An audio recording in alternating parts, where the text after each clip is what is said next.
Everyone, welcome back to our channel. और इसी channel पर आपको रेलवे आरआरबी जेई के प्रीवियस ईयर सॉल्व क्वेश्चंस हम लेकर आए हैं। आपकी 2019 के शिफ्ट 1 के ये क्वेश्चंस हैं। तो हम आपको बता दें कि हम हैं डे ड्रीमर और आप इस चैनल पर आए हैं तो अपने कुछ सपने लेकर ही आए होंगे। आप गवर्नमेंट जॉब से रिलेटेड अपनी क्वेरीज लेकर भी हमारे पास आए होंगे। सबको बहुत सी क्वेरी रहती हैं, बहुत से सपने रहते हैं जो उन्हें पूरे करने होते हैं।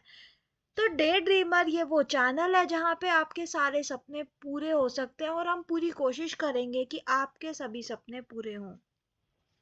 तो इस चैनल पर हम लेकर आते हैं आपके लिए गवर्नमेंट जॉब से रिलेटेड सारी की सारी वीडियो। तो स्वागत है आपका हमारी इस वीडियो में और हमारे चैनल डे ड्रीमर में। तो डे ड्रीमर व्लॉग्स आपके सपने पूरे करने में जी जान लगा देगा। आप इस वीडियो को लाइक कर दीजिए, शेयर कर दीजिए अपने दोस्तों के साथ और हमारे इस चैनल को सब्सक्राइब कर लीजिए, क्योंकि हम आपके लिए ऐसा कंटेंट लेकर आएंगे, ऐसी एक्सप्लेनेशन लेके आएंगे जिससे आप किसी भी क्वेश्चन को देखते ही मात्र 20 से 30 सेकंड में उस क्वेश्चन का आंसर दे दें। और ये बहुत ज़्यादा इम्पोर्टेंट होता है जब हम बात करते हैं किसी कॉम्पिटिटिव एग्ज़ाम की, जहाँ पर सिर्फ सपने देखने से नहीं पर उनको साकार करना पड़ता है काम करने से। तो ये चैनल डे ड्रीमर्स के लिए है जो दिन में सपने तो जरूर देखता है पर दिन में उसको पूरा करने की काबिलियत भी रखता है। तो हाँ, यहाँ सपने पूरे होते हैं और कामयाबी की पहली सीढ़ी चढ़ने के लिए आप हमारे इस चैनल पर आए हैं, क्योंकि ये चैनल आपको गवर्नमेंट जॉब से रिलेटेड सारी क्वेरीज, सारे सब्जेक्ट लेकर आ रहा है। बिल्कुल नए एकदम 2024 के एकदम लेटेस्ट क्वेश्चंस भी इसमें इंक्लूडेड है। मॉक टेस्ट के सारे क्वेश्चंस इंक्लूडेड करेंगे हम। और इस चैनल में ये इसकी 4th प्लेलिस्ट, मतलब ये प्लेलिस्ट की 4th पार्ट है हमारा डे ड्रीमर वीडियो का। इससे पहले के 3 पार्ट अगर आपने नहीं देखे हैं तो आप उसे जरूर देख ले। आरआरबी जेई के क्वेश्चन सॉल्व करने के लिए ये सॉल्व्ड पेपर्स जो है, ये शिफ्ट 1 के सॉल्व्ड पेपर चल रहे हैं 2019 के, ये आप जरूर देख लें। Play learn, learn with play. तो देखो, खेलते खेलते ही अपने सपने भी पूरे हो जाएंगे और आप गवर्नमेंट जॉब भी ले लेंगे, आप ऑफिसर भी बन सकते हैं और जरूर बनेंगे। देखो, अगर आप अपने सपनों पे काम करेंगे, अपने आप पे काम करेंगे, खुद को हर दिन इम्प्रूव करेंगे और हमारे साथ बने रहेंगे, हमारी किसी भी वीडियो को बिना स्किप करे देखेंगे, तो आपकी डेली प्रैक्टिस होएगी। डेली आप प्रीवियस ईयर क्वेश्चन सॉल्व करेंगे जिससे कि आपको न्यू क्वेश्चन जो आपके एग्जाम में आएंगे वो प्रीवियस ईयर से थोड़े रिजेम्बलेंस होते हैं और बिल्कुल रिजेम्बलेंस क्वेश्चन आपको मिलेंगे, आप देखते ही उसका आंसर दे देंगे। हम बताएंगे आपको 20 सेकंड 30 सेकंड में कैसे आंसर देना है, पूरी एक्सप्लेन करेंगे, पूरा सॉल्व भी करके दिखाएंगे। तो हमारा प्राइमरी गोल यही रहेगा गाइस। तो हम सॉल्व प्रीवियस ईयर का फुल पेपर आपको पूरी तरीके से एक्सप्लेन करेंगे सॉल्यूशन के साथ एक ही वीडियो में। और सॉल्व्ड क्वेश्चंस हैं सारे के सारे, हम खुद सॉल्व करके दिखाएंगे, आंसर्स भी बताएंगे आपको। तो इस पेपर में सबसे पहले तो मैथमेटिक्स होता है जो कि आएगा 30 मार्क्स का, जिसे हम बोलते हैं एप्टीट्यूड। एप्टीट्यूड बेसिकली सबको पता ही होता है, बट जिसे नहीं पता है हम बता देते हैं कि एप्टीट्यूड में कुछ टॉपिक्स होते हैं मैथमेटिक्स के जिसके क्वेश्चंस आते हैं जो हमें देखते ही सॉल्व करने होते हैं। उनके शॉर्टकट्स हम आपको बता देंगे, उनके कुछ शॉर्टकट्स होते हैं जिससे आप वो क्वेश्चन सॉल्व कर सके। General intelligence and reasoning, reasoning part है जो 25 मार्क्स का आता है एंड जनरल अवेयरनेस जो पार्ट है वो हमारा 15 मार्क्स का आता है, जो कि general knowledge and general awareness है, आपकी जनरल नॉलेज पर भी बेस होता है। तो अभी से अखबार पढ़ना शुरू कर दीजिए, हेडलाइंस को पढ़िए, वीडियोस देखिए, हमारे साथ बने रहिए। हमारी जनरल अवेयरनेस पे रोज एक वीडियो आती की है वो देखिए। जनरल साइंस 30 मार्क्स का आता है, जो कि जो जितने भी क्वेश्चंस हम इसमें सॉल्व कर रहे हैं वो सारे के सारे इन्हीं सब कंटेंट पे बेस हैं। तो ये हम बता रहे हैं कि इस सारे कंटेंट आपको अभी इसी वीडियो में पढ़ने को मिलेगा। सारी प्लेलिस्ट है, आप पूरी प्लेलिस्ट देखिए। अगले पेज पर आते हैं तो हमें पता चलता है कि ये 28 में 2019 का शिफ्ट 1 में जो सॉल्व पेपर है 100 मार्क्स आपको मिलते हैं पेपर 1 के, अगर आपने सारे क्वेश्चन सही कर लिए। 1 मार्क्स एक क्वेश्चन का मिलता है, 1/3 मार्क्स आपका कट जाता है अगर आपका क्वेश्चन वो गलत हो गया तो। जैसे कि मैं आपको बता चुकी हूँ, subjects mathematics, GI, GR, GA, GS सारे सब्जेक्ट के नेम है ये जो यहाँ पे मेंशन हुए हैं। तो we combine learning and solved question papers in one lesson and our channel is day dreamer who fulfill all your dreams, who allow you to dream big and fulfill it. You can, if you think, then you can. This is the special thought that I always listen from all of my family members, that it is, if you think, then you can. So subscribe to my channel day dreamer. ये channel आपके लिए really बहुत important है। एकदम नई 2024 की हम नई नई वीडियो शूट करके आपके लिए लेके आने वाले हैं गवर्नमेंट जॉब के लिए। तो ये एक अमृत की तरह है, करियर आपका बना देगा, माइंडसेट आपका इम्प्रूव कर देगा और आपको खेलते खेलते भी पढ़ाई आपकी हो जाएगी। तो देखिए ये जितने सारे क्वेश्चंस आपको ये मेरी स्क्रीन पर दिख रहे हैं, ये सारे के सारे क्वेश्चंस हम सॉल्व कर चुके हैं इनकी पहली वीडियोस में। ये सब हम सॉल्व कर चुके हैं, सारे के सारे आपको जो भी क्वेश्चंस ये दिख रहे हैं ये हम सॉल्व कर चुके हैं। हम स्किप करके जल्दी से पढ़ते हैं, आगे पड़ाव पे बढ़ते हैं और न्यू क्वेश्चन सॉल्व करके आपको समझाते हैं। तो देखिए यहाँ से हम शुरू करते हैं, यहाँ से हमें सॉल्व करना शुरू करना था 65 क्वेश्चन से। तो देखिए, what is the force required to keep the object sliding on a surface with the same speed? Option number A, sliding force. Option number B, static friction. Option number C, rolling friction. And option number D, contact friction. तो देखिए आप सबको पता ही होगा कि sliding friction option number A इसका answer है। अगर कोई ऑब्जेक्ट है ना, कोई सरफेस से स्लाइड हो रहा है, उसकी स्पीड सेम है ना, उसकी स्पीड जो है वो सेम है गाइस, वो चेंज नहीं हो रहा है, तो उस जगह उस ऑब्जेक्ट पर क्या लगता है, स्लाइडिंग फ्रिक्शन एक फोर्स होती है जो कि जरूरी होती है एक ऑब्जेक्ट को स्लाइड करवाने के लिए किसी सरफेस पे एक सेम स्पीड से। ठीक है, तो static friction is the force required to keep the object sliding on the surface at the same speed.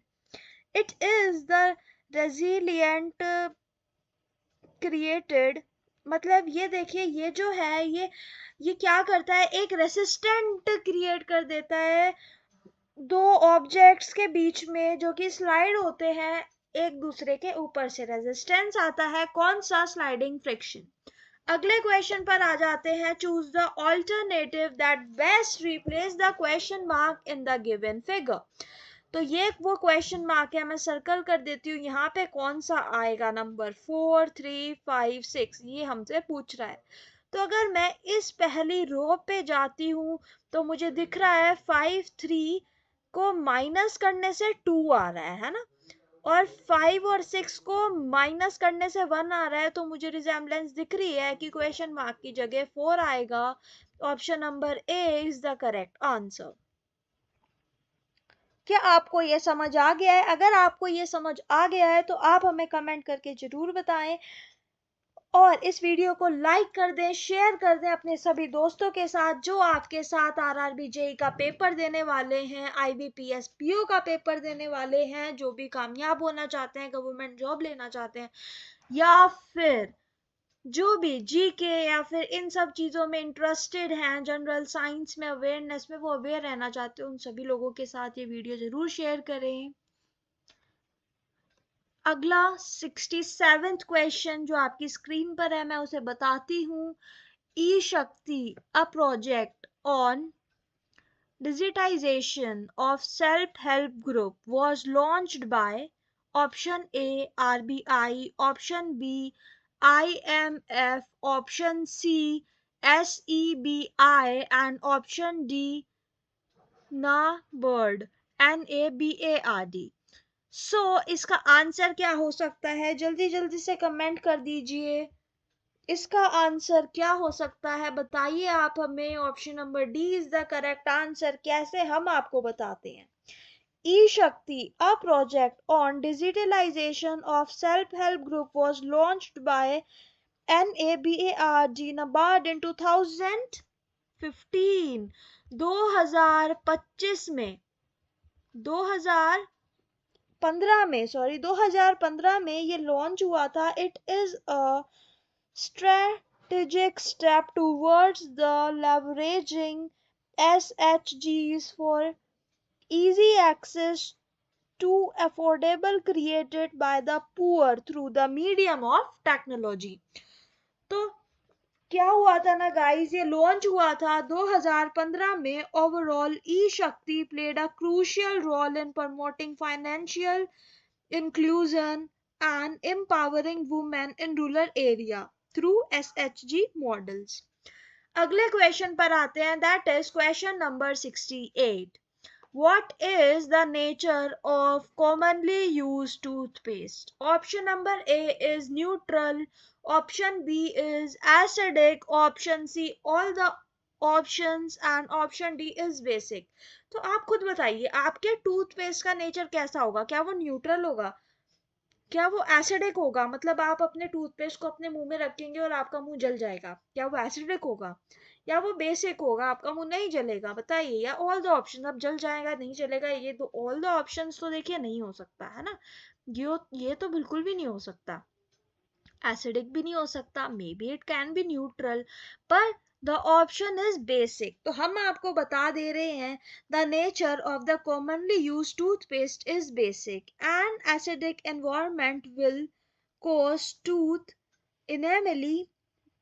तो वो भाई वो हमारे टूथ को खराब कर देगा अगर एसिडिक होगा, और उसको वीक कर देगा. इसी वजह से हम एसिडिक नहीं करते, हम बेसिक नेचर बनाते हैं टूथपेस्ट का. Next question is with which game is Bhagyashree Thipse associated? Option number A swimming, option B chess, option C football, option D badminton.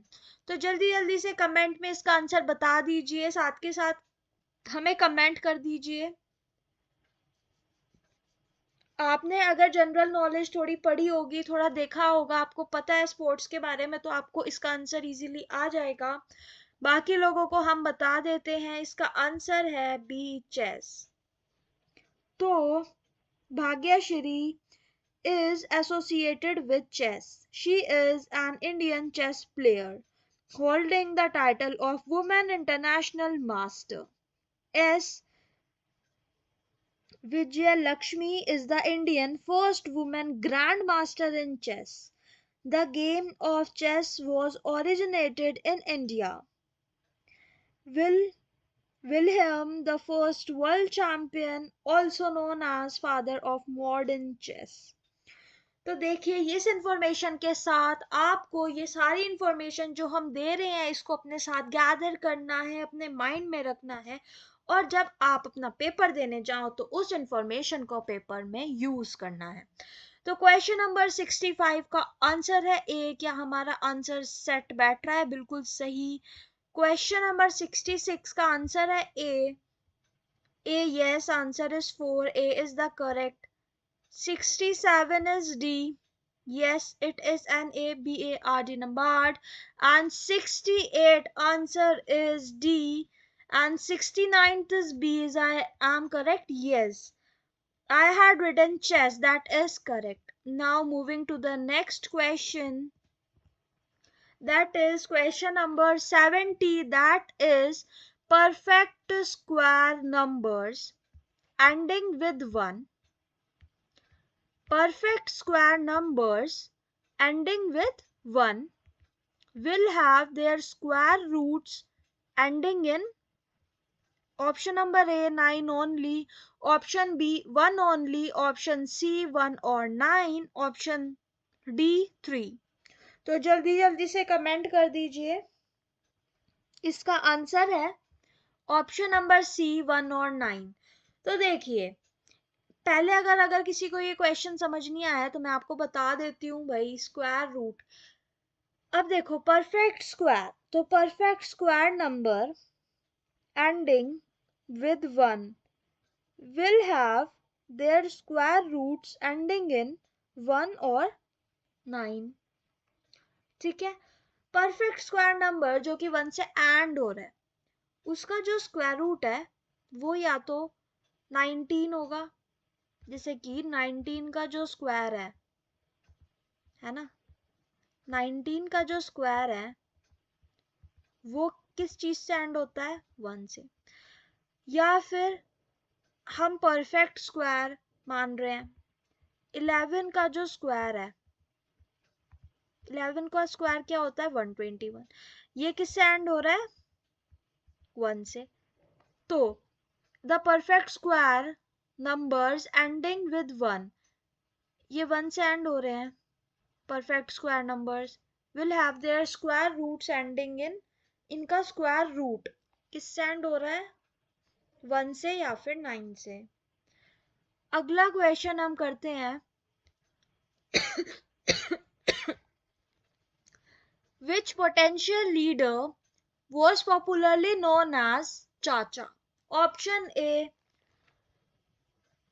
Subhash Chandra Bose, option B Jawaharlal Nehru, option C Bal Gangadhar Tilak and option D Mahatma Gandhi. And मुझे ऐसा लगता है ये question सभी को ही पता होगा। जल्दी जल्दी से सब लोग कमेंट कर दीजिए और कमेंट करके हमें इस क्वेश्चन का आंसर जल्दी जल्दी से बता दीजिए। ये तो बहुत ही इजी है, तो मैं आपको बता देती हूँ। जिनको नहीं पता है इसका आंसर है जवाहरलाल नेहरू, जिनको चाचा नेहरू के नाम से जो कि फेमस है। क्यों फेमस है? क्योंकि वो बच्चों से बहुत ज्यादा प्यार करते थे तो उनका नाम चाचा रखा था। तो Jawaharlal Nehru was popular political leader known as Chacha, जिन्हें चाचा हम बुलाते हैं। He was fondly called Chacha Nehru or Chacha Ji for his love for children. India celebrated his birthday as Children's Day on 14th November. He was the first Prime Minister of India after India gained independence. So moving to the next question, that is question number 72. Find the wrong number in the given series 14, 20, 29, 39, 56, 74. The option is 39, option B is 29, option C is 20, D is 14। तो आप देखिए मैंने आपको पहले भी बहुत बार बताया कि सीरीज वाले क्वेश्चन को आपको बस इन दोनों को माइनस करना होता है। आप इन दोनों को माइनस करके मुझे बताइए जल्दी से आंसर क्या आ रहा है। पहले वाले को माइनस करके +6 आ रहा है, इन दोनों को माइनस करके +9 आ रहा है ना। इन दोनों को माइनस करके क्या आ रहा है, जल्दी से कर दीजिए माइनस।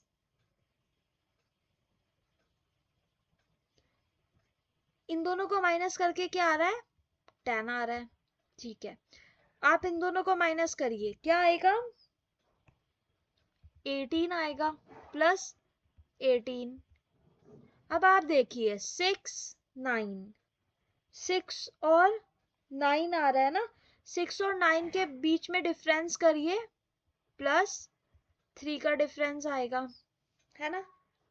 अब आप 9 और 10 के बीच का डिफरेंस करिए तो +2 का आ रहा है, कुछ तो गड़बड़ है। इसका मतलब +3 का डिफरेंस के लिए यहाँ पर हम +12 करते हैं तभी तो आएगा, है ना। अगर यहाँ पे हम +12 करते तो 3 का डिफरेंस आ जाता और फिर अगर हम इन दोनों को भी यहाँ पे 12 करने से इनका डिफरेंस ही आ सकता था, आगे का फॉर्मेट चेंज हो जाता, बिल्कुल ठीक हो जाता। तो 39 एक रॉन्ग टर्म है। अगर 39 की जगह 41 आता है ना, क्योंकि हमारा भी डिफरेंस करके 10 आ रहा था, मतलब उसमें 3 प्लस 39 में 3 प्लस कर देंगे तो क्या आएगा, 39 है ना, 40 41 2 प्लस किया है ना, 2 क्यों प्लस किया है, क्योंकि हमने 12 लिखा है 10 की जगह, 2 प्लस करा है, इसीलिए हमारी सीरीज बनेगी। अगर यहाँ पर आएगा हमारा आंसर 39 की जगह 41, तो ऑप्शन ए इज इनकरेक्ट। और अगर आपको ये ऑप्शन ये जो मैंने बताया आपको समझ नहीं आ रहा है, मैं आपको यहाँ पे एक बार इसे लिख के समझा देती हूँ, मुझे भी तसल्ली हो जाएगी कि आप लोगों को बहुत अच्छे से समझ आ चुका है। 14 20 29 39 56 एंड 74। माइनस कीजिए, क्या आएगा, इन दोनों को माइनस कीजिए, 6 आ रहा है, 9 आ रहा है, और मैं कह रही हूं कि ये जो टर्म है ये गलत है। अगर यहाँ पे 41 आएगा तो यहाँ पे 6 है, इन दोनों को माइनस कीजिए, 3 आएगा, यहाँ पे इन दोनों को अभी नहीं आ रहा है बट यहाँ पे 12 आएगा, अभी 10 है, तो 10 है, हमने यहाँ पे 2 प्लस करके इसको कर दिया, अब इन दोनों को माइनस करेंगे तो 3 आएगा डिफरेंस, है ना। इन दोनों को 41 और 56 को माइनस करिए तो क्या आएगा, प्लस का 15 करके देख लीजिए आप, और इनको माइनस करेंगे तो 18 आएगा, है ना, प्लस का। तो यहाँ पे डिफरेंस 3 है, यहाँ पर भी डिफरेंस हमारा 3 है, तो हमारी सीरीज जो है वो एकदम प्रॉपर है। आपको एकदम क्लियर हो गया होगा कि 39 जो है वो क्या है, इनकरेक्ट है। तो हम चलते हैं वापस से अपने क्वेश्चन की ओर, अगले क्वेश्चन पे, हाउ मैनी और डेज आर देयर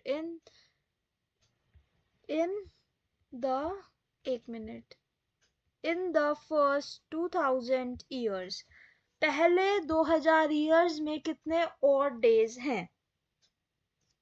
तो क्वेश्चन नंबर 37 हमने पिछली वीडियो में भी आपको होमवर्क दिया था और आपको बोला था कि आप हमें कमेंट करके बताइएगा, पर हम आपको एक्सप्लेन कर देते हैं कि भाई लीप ईयर कैसे निकाला जाता है। सबसे पहले तो हम आपको ये बता देते हैं लीप ईयर का कॉन्सेप्ट हम यहाँ पे क्यों बता रहे हैं, हम ये भी बता देते हैं कि अगर नॉर्मल डेज है तो नॉर्मल डेज, नॉर्मल जो ईयर है उसमें नंबर ऑफ लीप ईयर होते हैं 1, नंबर ऑफ ओड डेज होते हैं 1, और अगर लीप ईयर है तो नंबर ऑफ ओड डेज होते हैं 2, ठीक है, डिवाइड बाई 7 करके ये होता है। तो अभी क्या है, 2000 ओड है, मतलब लीप ईयर है या नहीं, उसके लिए हम 2000 को 400 से डिवाइड करते हैं। 2000 डिवाइडेड बाई 400 अगर हम करेंगे, अगर ये कंप्लीटली डिवाइड हो गया, देखिए ये हो जाएगा हमारा कंप्लीटली डिवाइड, यहाँ पे 5 आ जाएगा आंसर, ये कंप्लीटली डिवाइड हो गया, कोई रिमाइंडर नहीं बचा। इसका मतलब this is the leap year, और लीप ईयर में कितना है, देखो ये है हमारा लीप ईयर, इसका रिमाइंडर क्या है, 0, है ना, इसका रिमाइंडर 0 है, तो number of odd days is 0। तो यहाँ पे देखिए नंबर ऑफ ऑड डेज हमारे 0 है, क्योंकि जब हम निकालते हैं तो हमारे जो नंबर ऑफ ऑड डेज है वो रिमाइंडर जो भी आता है उसके अकॉर्डिंगली निकलते हैं। आपको ये मैं और ब्रीफली एक्सप्लेन कर देती हूँ, या आपको समझ आ गया है, आप कमेंट में लिख के बताइए हमको ये बात कि आपको ये चीज समझ आ गई है या नहीं आई है। किसी भी लीप ईयर को निकालने के लिए हम क्या करते हैं, 2000 डिवाइडेड बाई 400 हम करके देखते हैं, है ना, और अगर ये हो जाता है तो ये लीप ईयर और रिमाइंडर 0 आ रहा है, तो 0 नंबर ऑफ और डेज हैं इसमें। अगला क्वेश्चन हम चलते हैं, in the given figure the circle represents graduated and triangle represent working people. तो सर्कल क्या है, ग्रेजुएटेड, और ये है working, and square represent PG, post graduation, PG. Okay, तो हमें निकालना है which region represent the graduated and post graduated but not working peoples. Working peoples is triangle. हमें ट्रायंगल के पार्ट को हटाकर, इस पार्ट को हमें हटा देना है ना, इस पार्ट को हटाकर वो कौन से पीपल्स हैं जो कि रिलेटेड हैं, मतलब रिप्रेजेंट कर रहे हैं ग्रेजुएशन एंड पोस्ट ग्रेजुएशन को, पर वर्किंग नहीं है। तो ऐसे दो ही हमें दिख रहे हैं जो दोनों को रिप्रेजेंट कर रहे हैं ना, ग्रेजुएशन को भी और पोस्ट ग्रेजुएशन को भी। This is not the answer, ये भी नहीं है, है ना। ग्रेजुएशन और पोस्ट ग्रेजुएशन, देखो ये है सर्कल और ये है यहाँ से स्क्वायर। तो ये जो पार्ट है, ये वाला पार्ट, एफ वाला पार्ट इसका आंसर आएगा। F part is the answer, option number C. हम अपने आंसर्स मिला लेते हैं। 70 इज सी। क्या 70 सी है? बिल्कुल सही, दैट्स करेक्ट। 71 बी, चाचा जवाहरलाल नेहरू जी, बिल्कुल। नेक्स्ट इज 72 ए, जी बिल्कुल सही। 73 D, yes it is correct, and 74 is C, that is correct too। तो अगले क्वेश्चंस पर चलते हैं। अगले क्वेश्चंस पर जा रहे हैं हम। तो हम आपसे अभी तक पूछना चाहते हैं, अगर आपको अभी तक का सब कुछ क्लियर हो गया है, एकदम सब कुछ समझ आ गया है, तो आप हमें कमेंट कर दीजिए कि यस इट इज क्लियर्ड। सब आपको अच्छे से समझ आ गया है, कोई भी दिक्कत नहीं है। और अगर आपको इस वीडियो के अभी तक के सारे क्वेश्चन समझ आ गए हैं, तो आप समझिए कि आपने आरआरबी जेई का 2019 में आने वाला जो आपका 2019 का जो पेपर था, वो आपने आधा तो सॉल्व कर लिया आपने, मतलब आधी अपने प्रॉब्लम सॉल्व कर ली है। अब तो आपको कोई नहीं रोक सकता ऑफिसर बनने से। तो देखिए अगले क्वेश्चन पर हम आते हैं। और अगर आपको हमारी वीडियो अभी तक अच्छी लगी है तो चैनल को सब्सक्राइब करके वीडियो को लाइक कर दीजिए और शेयर कर दीजिए अपने दोस्तों के साथ, क्योंकि सबका साथ सबका विकास। अब देखो, P and Q can identically do some work in 60 and 75 days respectively. They start working together, but P left after some time. Q completed the work in another 30 days. In how many days after starting the work did P leaves? देखिए इस type के question ना हम अभी तक की videos में बहुत सारे करा चुके हैं। अगर आप देखेंगे ना तो ये क्वेश्चन आपको बहुत ज़्यादा इजी लगेगा, क्योंकि इस टाइप के आपने ऑलरेडी बहुत सारे कर चुके हैं। तो जो हमारे साथ बने हैं, हमारी वीडियोस डेली देखते हैं, डेली हमारे साथ प्रैक्टिस करते हैं, खुद के हमारे साथ प्रैक्टिस करने के बाद खुद के मॉक टेस्ट भी सॉल्व करते हैं, उनके तो ये क्वेश्चन एकदम से it is very easy for them. But जो नहीं कर रहे हैं, जो हमारी वीडियोस नहीं देख रहे हैं, हम आप यही वीडियो अगर हमारी देख रहे हैं तो हम आपको ये बहुत इजीली तरीके से सॉल्व करना बता दे रहे हैं। देखो कैसे होता है। P and Q can identically do some work in 60 and 75 days। तो P और Q आइडेंटिकली मतलब इंडिविजुअली जो है वो काम करे। इंडिविजुअली मतलब अकेले अकेले तो वर्क करता है इतने दिन में। तो एक दिन में वो कितना कितना पार्ट ऑफ वर्क वो एक दिन में पूरा करेगा। पी पूरा करेगा कितना part of work one day में? 1/60 पार्ट ऑफ वर्क वो वन डे में पूरा करेगा। एक दिन का निकालने के लिए रेसिप्रोकल कर देते हैं। तो यहाँ पे क्यू कितना पार्ट ऑफ वर्क पूरा करेगा वन डे में? वन डे में ये पूरा करेगा 1/75 पार्ट ऑफ द वर्क। अब हमें क्या पूछा है? Respectively they started working together, दोनों ने साथ काम किया। But P left after some time, P ने कुछ समय बाद काम छोड़ दिया, है ना। Q started the work in another 30 days, तो हमने सोचा कि पी ने x दिन काम किया, तो x डिवाइडेड बाई 60, है ना। और Q completed the work in another 30 days, तो क्यू ने क्या किया? 30 दिन तो क्यू ने पी के जाने के बाद काम किया, और इसने दोनों ने साथ में भी तो काम किया था, इसने x डेज उसके साथ भी काम किया है ना, this plus this. In how many days after starting the work did P leave? तो P ने कितने दिन, x हमें निकालना है, क्या इक्वेशन बनेगी, x अपॉन 60 है ना, प्लस कर देंगे हम, आप बताओ प्लस करेंगे या माइनस करेंगे, प्लस करेंगे या माइनस करेंगे, क्योंकि उसने पीस ऑफ वर्क किया है, काम किया है। क्वेश्चन नंबर 75 हम कर रहे हैं, हम इन दोनों को प्लस कर देंगे क्योंकि दोनों ने मिला के काम किया है, किसी ने नाकारी नहीं की है।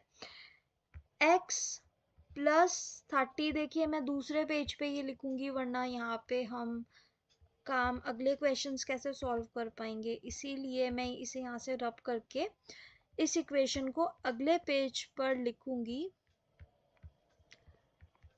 हाँ तो देखिए हमारी जो इक्वेशन है वो ये बन रही है कि x upon 60 plus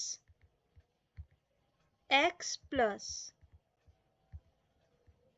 30 divided by 75 right equal to 1। ये इक्वेशन हमारी बन रही है। यहाँ से हमारी सॉल्व करने के बाद x की क्या वैल्यू आ रही है, देखो आप इन दोनों को मल्टीप्लाई करेंगे है ना, इन दोनों को मल्टीप्लाई करने से 300 आएगा और हम इसके ऊपर मल्टीप्लाई, इसके ऊपर multiply, this is very easy type of question जो कि एकदम इजीली सॉल्व हो सकते हैं, है ना। ये तो बहुत ही इजी पार्ट होता है हमारा किसी भी चीज़ का। 300 एलसीएम है, तो आप देखो अगर इन दोनों को जो हम एलसीएम निकाल रहे हैं 300 आ रहा है, तो आप कैसे इसको सॉल्व करेंगे, मल्टीप्लाई आप ऊपर किस चीज़ की करेंगे, 5 की, और इधर आप मल्टीप्लाई कर सकते हैं 4 की, राइट। देखो मैं आपको बता देती हूँ करके, 5x प्लस नीचे आ गया आपका 300 है ना, नीचे 300 आ गया है आपका, और यहाँ पे आ जाएगा आपका 4 x प्लस 30। क्या आपको यहाँ तक समझ आ गया, इज इक्वल टू 1। ये तो बहुत इजी है ना। यहाँ से सॉल्व करेंगे तो 5x plus 4x plus 120 is equal to 300, then 9x is equal to 180। तो x की वैल्यू हमारी आ जाएगी, सब कुछ सॉल्व करने के बाद हमारी वैल्यू आ जाएगी x की 20, x की वैल्यू आ जाएगी। तो हम अपने ऑप्शंस में देखते हैं 20 ऑप्शन में है नहीं है, ऑप्शन नंबर बी इज 20 जो इसका आंसर है। Now moving to next question, enzyme pityelin is seen in option number A gastric juice, option B pancreatic juice, option C intestinal juice या option D saliva। जल्दी जल्दी से comment कर दीजिए guys. और अगर आपको, आप देखिए ये जब आप प्रिपरेशन करते हैं ना किसी भी एग्ज़ाम की, तो आपका सबसे इम्पोर्टेंट होता है माइंडसेट। सबसे पहले मॉर्निंग में उठिए, बिल्कुल जोश के साथ उठिए, सबसे पहले आप अपने ईश्वर को या अपने खुदा को, जिसको भी आप मानते हैं, उनको प्रे कीजिए, मेडिटेट कीजिए। दिन में सुबह उठने के बाद 10 मिनट का मेडिटेशन ज़रूर करना चाहिए। और मेडिटेट करते समय आपको ये सोचना चाहिए, आपको ये मैनिफेस्ट करना चाहिए कि आप वो चीज़ ऑलरेडी कर चुके हैं जिसकी आपको डिज़ायर है। जैसे कि अगर आप करना चाहते हैं, ऑफिसर बनना चाहते हैं, आपको एग्ज़ाम क्लियर करना चाहते हैं, लेट से आप आईएएस बनना चाहते हैं या फिर आप आरआरबी का एग्ज़ाम क्लियर करके अच्छा खासा ऑफिसर बनना चाहते हैं, तो आप वो मैनिफेस्ट कीजिए। सबसे पहले तो आप अपना बिल्कुल स्टेबल हो जाइए, एकदम मेडिटेशन के फॉर्म में आ जाइए। जब आप एकदम स्टेबल हो जाएंगे, शून्य हो जाएंगे, एकदम से रिलैक्स हो जाएंगे, आपके माइंड में कोई थॉट नहीं आएगा प्रेजेंट का, पास्ट का, फ्यूचर का, एकदम ब्लैंक, एकदम स्टिल, प्रेजेंट मोमेंट में आप एकदम स्टिल हो जाएंगे, तब आप मैनिफेस्ट कीजिए, तब आप सोचिए, तब आप मेडिटेट कीजिए, तब आप अपने ईश्वर का नाम लीजिए, आप आप जो भी करना चाहते हैं आप तब वो करिए। उसके बाद आप वॉक पर निकल जाइए। देखो आपको सुबह 6 से 7 बजे तक उठ जाना चाहिए अगर आप किसी भी गवर्नमेंट एग्ज़ाम की प्रिपरेशन कर रहे हैं, क्योंकि तब अगर आप थोड़ा लेट उठते हैं ना, तो लेट उठते ही हमें थोड़ा सा, अगर हम 6-7 बजे उठते हैं तो हमारा मेन थॉट क्या आता है, अच्छा अब उठ गए हैं, मेडिटेट कर लेते हैं, वॉक पे निकल जाते हैं, है ना, थोड़ा माइंड रिलैक्स कर लेते हैं, मैनिफेस्ट कर लेते हैं, पानी पी लेते हैं, उसके बाद आपकी बाकी सारी चीज़ें होएगी, है ना, फ्रूट्स ले लेते हैं। बट अगर आप उठते ही 12 बजे हैं, 11 बजे हैं, तो आपको उठते ही क्या लगेगा, भूख लगेगी, आपको लगेगा खाना क्या है, क्या खाऊं मैं, तो आपका सारा ध्यान खाने पे चला जाएगा। आपका ध्यान खाने से ज़्यादा आपकी मेडिटेशन, आपकी हेल्थ पर जाना चाहिए। और लिमिटेड खाइए, जब तक आप तैयारी कर रहे हैं तो आप ज़्यादा भी बहुत ज़्यादा मत खाइएगा, जिससे कि क्या होता है, ज़्यादा खाने से नींद आती है और आपकी आधी से ज़्यादा चीज़ें तो आप सो जाएंगे। ठीक है, आपका जैसे कि ये एग्ज़ाम जिस जिस टाइम स्लॉट्स में होता है, उस टाइम स्लॉट्स में आपको पढ़ने की आदत होनी चाहिए, आपके ब्रेन को पढ़ने की आदत होनी चाहिए। लेट्स से कि हमारा जो एग्ज़ाम्स है गवर्नमेंट, वो एग्ज़ाम्स, हमारा जो सेंटर है वो 7:30 से स्टार्ट हो जाता है, कभी कभी तो वो सेंटर दूर रखते हैं, तो आपको सुबह 5 बजे भी उठना पड़ता है। तो आप अपने आप को इतना भी नॉर्मल स्टेज में मत डालिएगा, कंफर्ट जोन में मत डालिएगा कि आप उठ रहे 11-12 बजे हैं तो आप 5 बजे उस दिन उठ ही ना पाए, आपका माइंड, आपकी बॉडी आपका साथ ना दे, ऐसी चीज़ ना हो आपके साथ। तो अपने रूटीन पर एकदम से पकड़ होनी चाहिए आपकी। तो चलिए पहले हम अगले क्वेश्चन की ओर चलते हैं जो मैंने आपसे पूछा था। अब तक तो सब लोगों ने कमेंट कर दिया होगा। तो एंजाइम पेटेलेट ये लिन, इसका मुझे प्रोनाउंसिएशन नहीं आता, आप लोगों को पता है तो हमको ज़रूर बताइए। पेटियलिन एंजाइम पेटियलिन इज सीन इन, इसका आंसर है option number D, saliva. Saliva में पेटियलिन पाया जाता है। एक्चुअली मैं पीसीएम से हूँ, मुझे बायो नहीं आता है, इतना सारा बायो नहीं आता है, but we have to learn bio at a certain stage so that we can clear any kind of exam that is important for us। तो जनरल साइंस में बायो जरूर आता है और इस एग्ज़ाम में तो जनरल साइंस 30 मार्क्स का आएगा, तो बायो आपको करना बहुत ज़रूरी है ना। तो सलाइवा है और हम इसके बारे में आपको थोड़ा सा और एक्सप्लेन कर देते हैं। Enzymes peteolin is seen in saliva. It is a form of enzymes secreted by salivary gland. Salivary gland इस enzyme को secrete करता है। तो next question तो मेरा एकदम से favorite है, I like this question so much। और ये question मैं चाहती हूँ आप ये क्वेश्चन करें, तो मैं अभी इस क्वेश्चन को थोड़ा स्किप कर देती हूँ। आप इस क्वेश्चन को मुझे कमेंट बॉक्स में इसका आंसर लिखिए। इस क्वेश्चन से रिलेटेड मैं एक शॉर्ट वीडियो ज़रूर से ज़रूर बनाऊंगी इसके आंसर की, पर अभी इस वीडियो में शायद मैं इसका आंसर बताऊं, पहले आप इस वीडियो में इसका आंसर कमेंट कीजिए। This is a really very good question कि भाई अगर आपको एक गो में क्वेश्चन आ रहा है तो समझो आपके जो कॉन्सेप्ट हैं वो ठीक ठीक हैं, आपके कॉन्सेप्ट अच्छे हैं, आपने अच्छे से पढ़ाई की हुई है। अगला देखो क्वेश्चन नंबर 78 हम पहले करते हैं। In which part of the human body would you find the smallest bone? तो ऑप्शन नंबर ए, ये एक जनरल साइंस का क्वेश्चन है, मैं आपको बता दूं, मैं आपको बोल रही थी ना जनरल साइंस 30 मार्क्स की आएगी, देखो उसका क्वेश्चन भी आ गया। तो ऑप्शन ए है नीज, बी फिंगर, सी ईयर, डी नोज। हिंदी में इसका अर्थ है कि ऐसा ह्यूमन बॉडी का, ऐसा शरीर का कौन सा अंग है जो कि जिसका जो हड्डी है वो बहुत ज़्यादा छोटी है, सबसे छोटी हड्डी वहाँ पे आई जाती है, स्मॉलेस्ट बोन वहाँ होता है। तो क्या ईयर, नोज, फिंगर, नीज, इसका आंसर क्या है? जी हाँ, अगर आपने कमेंट कर दिया है ईयर तो आप बिल्कुल सही जा रहे हैं, इसका आंसर है ear. Option number C is correct answer. In ear smallest bone steps can be found, मतलब it is 2.6 to 3.4 millimeter long और 2 से 4.3 mg होता है उनका वेट। ठीक है, that's really good thing to know।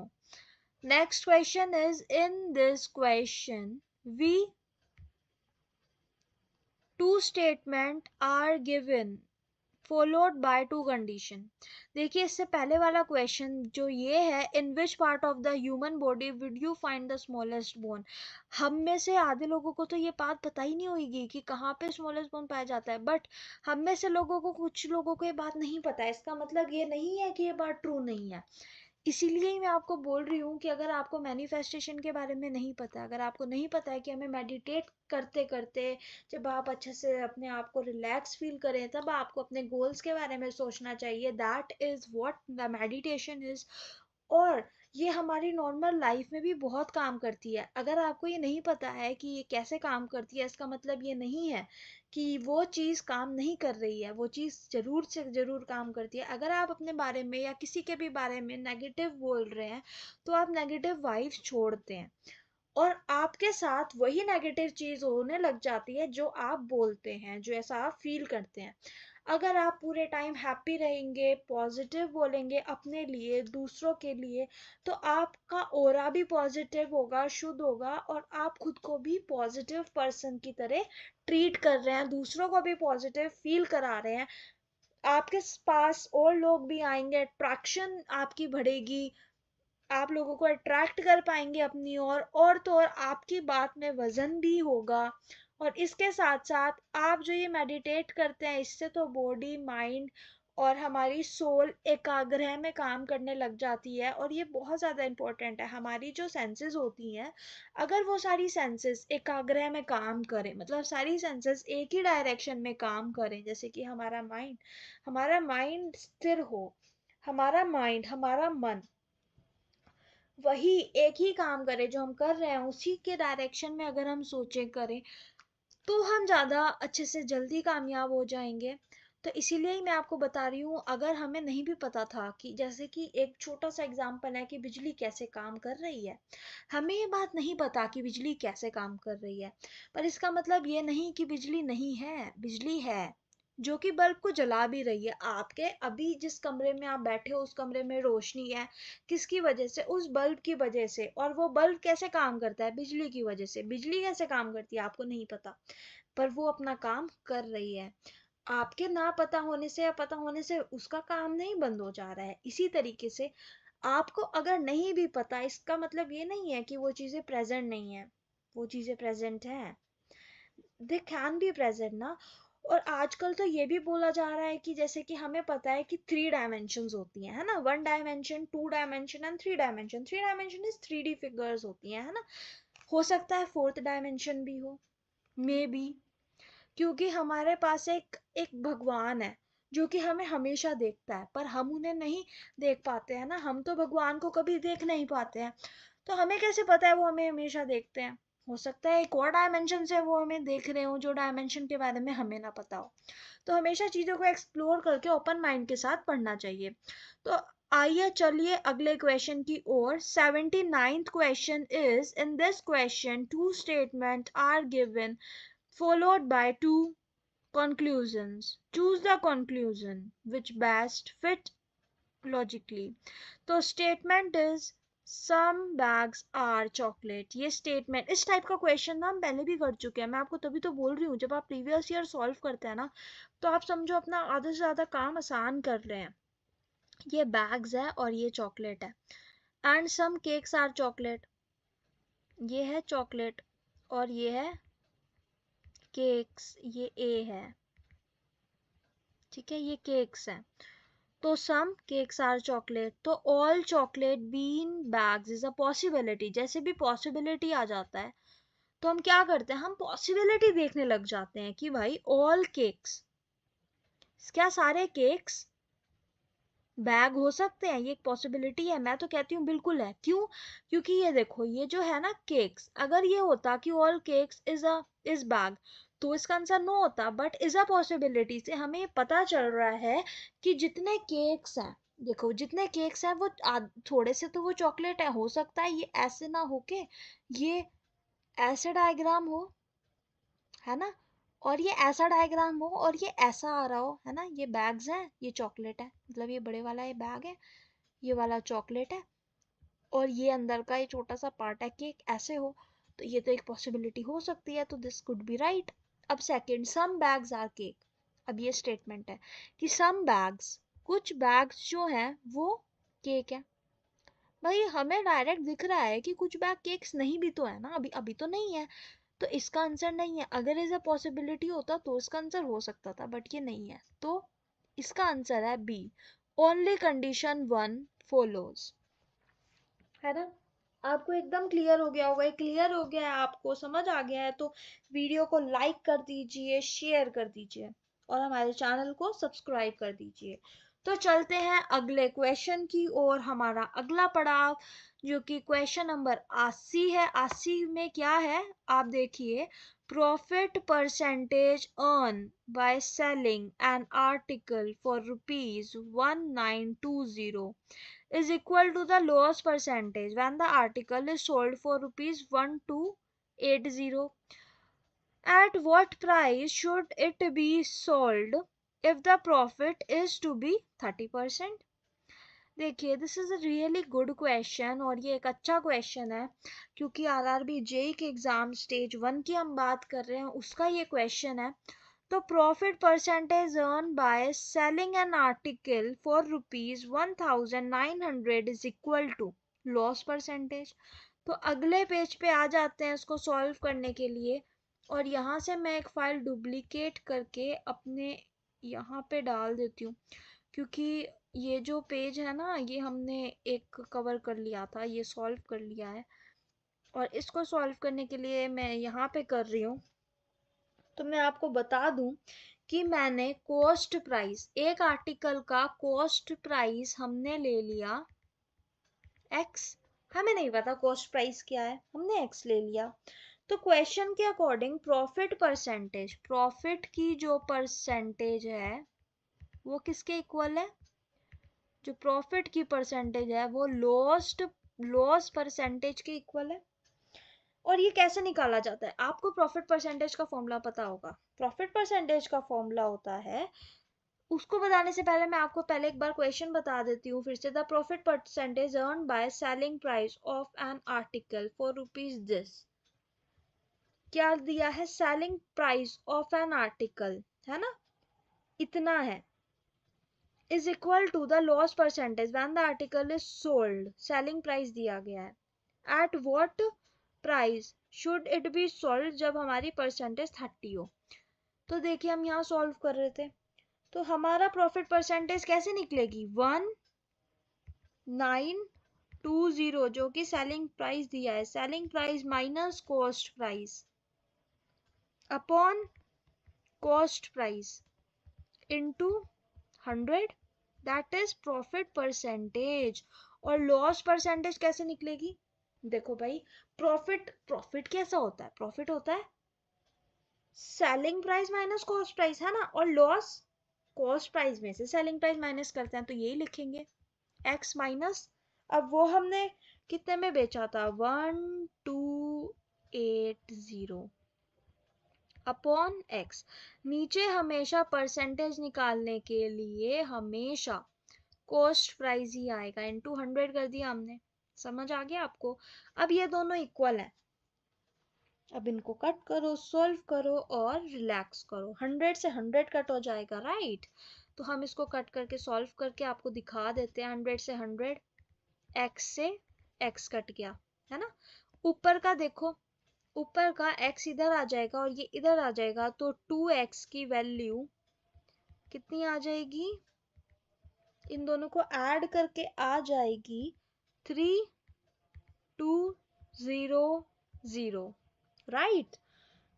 तो x की वैल्यू 1600 आ जाएगी, ये आंसर नहीं है। आंसर कैसे निकलेगा, जब हम, अब 1600 हमारी आ गई, तो टू अर्न 30% प्रॉफिट, 30% प्रॉफिट निकालने के लिए सेलिंग प्राइस हमारा क्या है, हमारा 1600 आया, 1600 इंटू 30% निकालना है, तो कैसे करेंगे, यहाँ मैं आपको बता देती हूँ कैसे करते हैं 30% प्रॉफिट।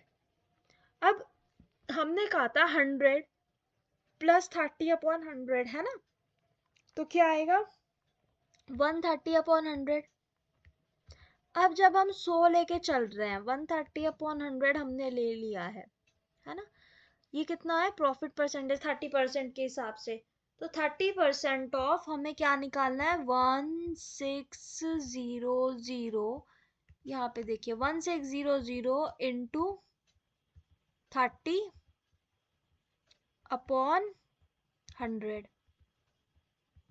समझे। 0 से 0 कैंसिल हो गया, 16 इंटू 30 आएगा, सॉरी 16 इंटू 130 आएगा, क्या आएगा 2080। तो हमारा जो आंसर है यहाँ पे आया 2080। देखिए अगर आपको ये क्वेश्चन समझ आ गया एकदम आप ब्रिलियंट है, अगर आपको नहीं आया तो आप इस वीडियो का ये पार्ट रिमाइंड करिए, फिर से देखिए, रिवाइंड करिए, फिर से देखिए, फिर से देखिए, और आप इसे समझ जाइएगा। क्योंकि ये देखिए ये प्रॉफिट लॉस का क्वेश्चन है, एप्टीट्यूड का अलग सीरीज भी हम जरूर लेके आएंगे, आपके लिए बना देंगे, कोई दिक्कत वाली बात नहीं है। बट जब हम प्रीवियस ईयर की बात करते हैं तो आपको ये क्वेश्चन सॉल्व करना है 30 से 20 सेकेंड के बीच में, है ना।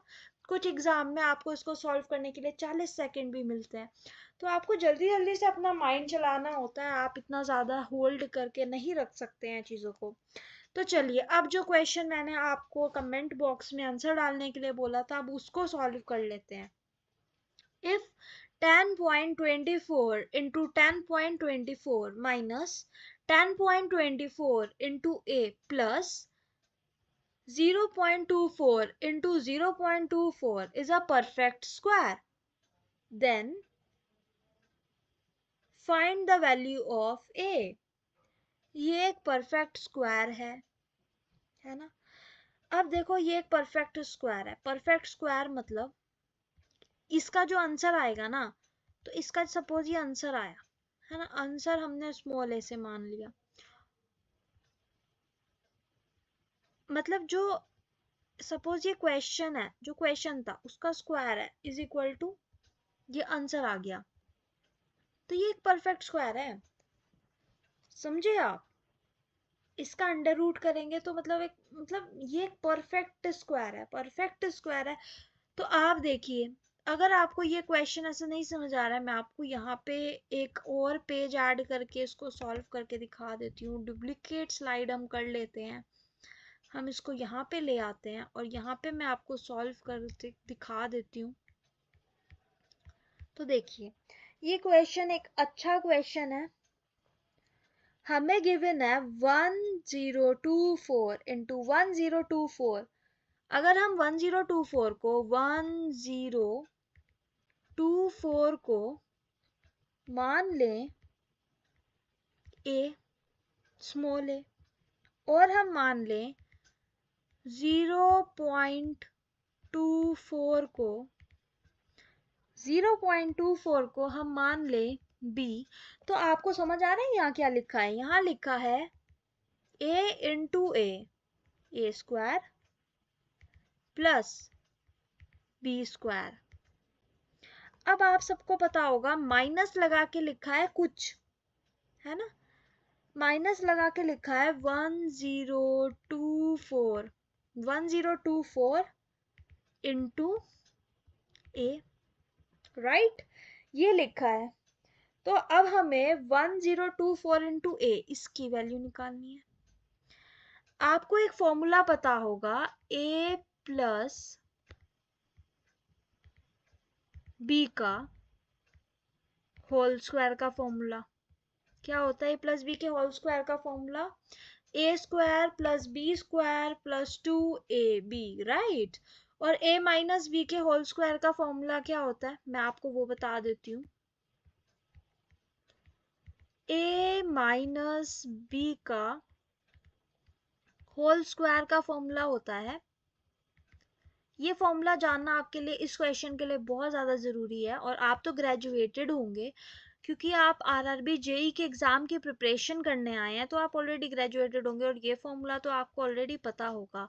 ये तो बहुत ज़्यादा बेसिक है, आप 10th 9th में पढ़ते हैं तो भी आपको ये पता होगा, है ना। तो this is really easy thing. तो ये इजी थिंग से ही हमारा एक अच्छा क्वेश्चन बन गया।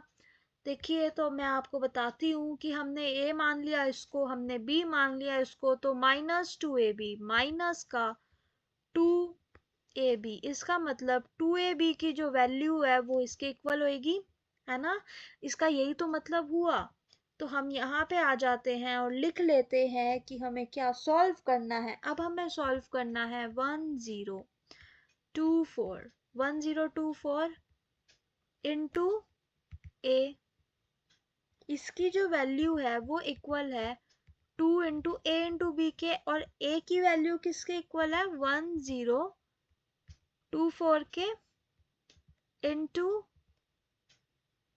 b की वैल्यू किसके इक्वल है 0.24 के, राइट। तो 1024 तो हमें पता है, यहाँ भी है, यहाँ भी हमने कट कर दिया,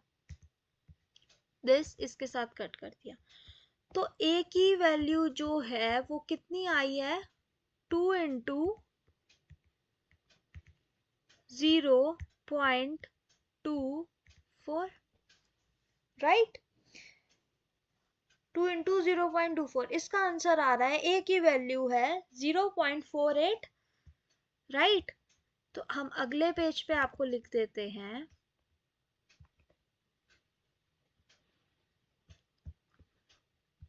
पेंसिल चूज कर लेते हैं, हमारी पेंसिल बार बार चली जा रही है। तो जो हमारी a की वैल्यू है वो कितनी आई है, वैल्यू ऑफ a इज, बताएं आप, 2 इंटू 0.24 दैट इज 0.48। तो ये जो क्वेश्चन है वो a माइनस बी का होल स्क्वायर है, a प्लस बी का होल स्क्वायर नहीं, a माइनस बी का होल स्क्वायर है। ये हम आपको पहले भी बता चुके हैं, है ना। तो ये क्वेश्चन सॉल्व हो गया। अब हम वापस जाते हैं और देखते हैं इसका आंसर क्या बैठ रहा था 0.48, दैट इज ऑप्शन नंबर बताएं C. Of course option number C इसका आंसर बैठ रहा है 0.48। अब हम आगे चलते हैं। देखिए आप 75 का आंसर है बी, आंसर चेक कर लेते हैं। तो यस, इसका आंसर है बी। 76 का आंसर है डी, देखते हैं। बिल्कुल 76 का डी है, सलाइवा इसका आंसर है। 77 का आंसर सी होना चाहिए, क्या हमारा करेक्ट है? बिल्कुल सही, 77 का सी है। 78 का हम देख लेते हैं, 78 का सी है आंसर, क्या यहाँ पर सी है? बिल्कुल। 79 का आंसर है हमारा आया है बी, ओनली कंडीशन 1 फॉलो। इसका आंसर हम चेक कर लेते हैं, 79 का आंसर आया है बी, बिल्कुल सही है। 80 का आंसर आया है सी, 2080, तो हम चेक कर लेते हैं, बिल्कुल सही। 80 का सी आया है 2080। तो देखिए गाइस, ये बुक में से भी इसके आंसर्स हैं, आप यहाँ से कैरी कर सकते हैं, चेक कर सकते हैं, बिल्कुल सही हमने आंसर वहां पे लिख रखे हैं। डे ड्रीमर चैनल को लाइक कर दीजिए, शेयर कर दीजिए इस वीडियो को अपने सभी के सभी दोस्तों के साथ, जिससे वो भी अगर सपना रखते हैं कुछ बड़ा करने का, कुछ कर दिखाने का जुनून है उनमें, तो इस वीडियो को उनके साथ शेयर करिए, हमारे साथ बने रहिए। हम रोज के रोज आपकी बहुत सारे क्वेश्चंस की प्रैक्टिस कराते रहेंगे, नए नए चीजें, नए नए कॉन्सेप्ट आपके लिए लेके आते रहेंगे। उनमें वीडियोस, उनके सॉल्यूशन वीडियोस हम आपको प्रोवाइड करेंगे। इस वीडियो को लाइक कर दीजिए, शेयर कर दीजिए अपने फ्रेंड्स के साथ, इस चैनल को सब्सक्राइब कर दीजिए, सेव कर लीजिए इस वीडियो को, जिससे फ्यूचर में आप इस वीडियो का यूज कर सकें, इससे आप पढ़ाई करके कामयाब हो सके। और देखिए डे ड्रीमर जो हमारा, हम नई वीडियो 2024 की जो वीडियोस हैं, जो अभी एग्जाम्स होने वाले हैं, उनकी रिसेंटली हम जो वीडियो शूट कर रहे हैं वो आपके लिए हम लेकर आ रहे हैं। तो हमारे चैनल को सब्सक्राइब कर दीजिए। इसी चैनल पर आपको mindset, career, government job, study से रिलेटेड भरपूर कंटेंट मिलेगा, एकदम ओरिजिनल, एकदम एकदम फन एंड प्ले लर्निंग वाला। तो हमारे चैनल पर आपका स्वागत ऐसे ही बना रहेगा। आप हमारे चैनल को, हमारे डे ड्रीमर व्लॉग्स को रोज की रोज देखते रहें। इस वीडियो को लाइक कर दीजिए, शेयर भी कर दीजिए और इस चैनल को सब्सक्राइब कर दीजिए, जो कि हमारे लिए भी बहुत इम्पोर्टेंट है और इसके साथ साथ आपके लिए भी बहुत इम्पोर्टेंट है, क्योंकि ये चैनल मेरा नहीं, ये चैनल आप ही का ही है। आप ही के लिए ही इस चैनल को बनाया गया है, जिससे सबका साथ और सबके विकास हम कर पाए। कि सबके साथ से ही सबका विकास हो पाएगा। तो हम जो आपके लिए लेकर आए हैं, अरे रेलवे आरआरबी जेई की, देखो एक बार आरआरबी जेई बनकर लाइफ सेट हो जाती है ना। पर देखो ये ऐसा चीज है कि सेटिस्फेक्शन तो जिसको नहीं मिलती, अब जो मेडिटेट नहीं करेगा उसको सेटिस्फेक्शन लाइफ में कभी भी नहीं मिलेगी, है ना। Meditation is very very important. और आपको रोज़ की रोज़ अपना स्टडी पे, अपने कंटेंट पे, अपने माइंडसेट पे काम करना है, पेपर सॉल्व करना है, अच्छा खाना है, अच्छा पीना है और मज़े करने हैं। पढ़ाई करनी है एकदम मज़े से, दिल खोल के। दिन में सपने देखो, दिन में ही उनको पूरा करने के लिए मेहनत करो। और सपने पूरे करने हैं तो हमारे साथ बने रहिए हमारे चैनल डे ड्रीमर में। क्योंकि हम आपको बता देते हैं विजुअलाइजेशन के तरीके से। विजुअलाइजेशन जैसे कि आप सबको पता ही है आजकल कितना ट्रेंडिंग में है। तो डे ड्रीमर वाले लोगों के लिए, जैसे कि अभी तो भाई ठंडा आ गई है, अभी स्प्रिंग का सीजन नहीं है, पर सपने पूरे करने का सीजन तो यही है। सपने पूरे तो करके रहेंगे, कामयाबी की सीढ़ी चढ़ते रहेंगे, कामयाब होकर ही दिखाएंगे घर वालों को, रिश्तेदारों को, सबको। तो बने रहिए हमारे साथ। किस बात का है इंतजार? अगली वीडियो पर जाएं, पिछली वीडियो देखें, अगली वीडियो के लिए हमें कमेंट करें, जिससे कि हम मोटिवेट होके जल्दी जल्दी वीडियोस बनाएं। पिछली वीडियो सारी देख लीजिए, आपको बहुत हेल्पफुल रहेंगी। Bye bye guys. Day dreamer channel अभी के लिए आपसे विदा लेता है। फिर से जल्द ही मुलाकात होगी। Bye bye guys. अच्छा, तो जाते जाते क्या आपको एक होमवर्क क्वेश्चन पूछूं मैं? आपके लिए एक छोटा सा होमवर्क का क्वेश्चन अगर मैं पूछूं, तो क्या आप उसका आंसर दे पाएंगे? चलिए देख लेते हैं। कमेंट बॉक्स बता देगा कि किसको कितनी है नॉलेज। तो आपके लिए होमवर्क क्वेश्चन है, who among the following von good medal?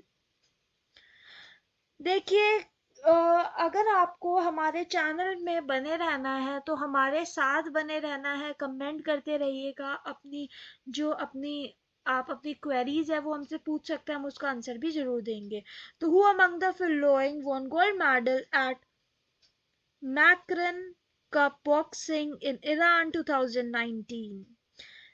इसके ऑप्शन है Manish Kaushik. Option number A is Manish Kaushik. Option number B is Duryodhan Singh Negi. Option C is Deepak Singh. And option number D is Lalita Prasad. तो इसका answer आप हमें comment box में देते जाइए, search करिए या कहीं से भी कुछ भी करिए, कमेंट बॉक्स में इसका आंसर डालिए। आपकी नॉलेज भी बढ़ेगी, कंटेंट, आपकी थिंकिंग पावर बढ़ेगी, सर्चिंग स्पीड भी बढ़ेगी। देखते हैं किसका पहले आंसर आता है। तो चलिए गाइस, इसी इसी बात से हम विदा लेते हैं आपसे। पर हम आपको ये बता देना चाहते हैं कि हम आपके साथ हमेशा खड़े रहेंगे। पर आपको भी हमारे साथ ऐसे ही खड़े रहना है, हमें सपोर्ट करते रहना है, चैनल को सब्सक्राइब करते रहना है। और इस क्वेश्चन हम फिर से रिपीट कर देते हैं, who among the following won gold medal at Makran cup boxing in Iran 2019? आपके ऑप्शंस हैं Manish Kaushik, option number B है दुर्योधन सिंह नेगी, ऑप्शन सी दीपक सिंह, या फिर option number D Lalita Prasad. So guys, thank you so much. Answer comment कर दीजिए। Bye bye, take care.